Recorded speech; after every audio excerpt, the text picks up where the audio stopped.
naku, ito na naman si Inday. Kunwari marunong magluto. Ito pala, ay manok pala yan, no? Manok.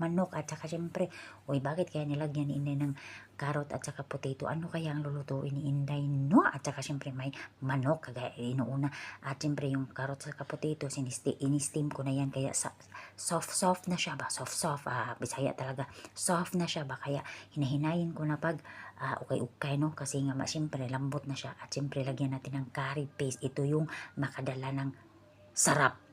Di ba? At saka ngayon, syempre, kinuhaan na natin ng plastic, lagyan ng tubig. Alam paano mag-melt yung curry paste para maging paste. Di ba? Kasi buo pa yan eh. Talagang ukay-ukayin mo, Inday, hanggat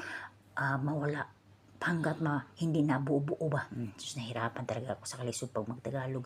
Bisaya, English, Tagalog tayo dito, no? Alam nyo naman, no? Si Inday Lapad, no? At ngayon ay talagang watery pa siya. English na naman yun, watery. Diba? Hanggang magiging konting dry siya. Diba? Parang yung paste nga ba kagaya sa curry paste. Ito pala ang chicken curry, ang luto ni Inday. Diba?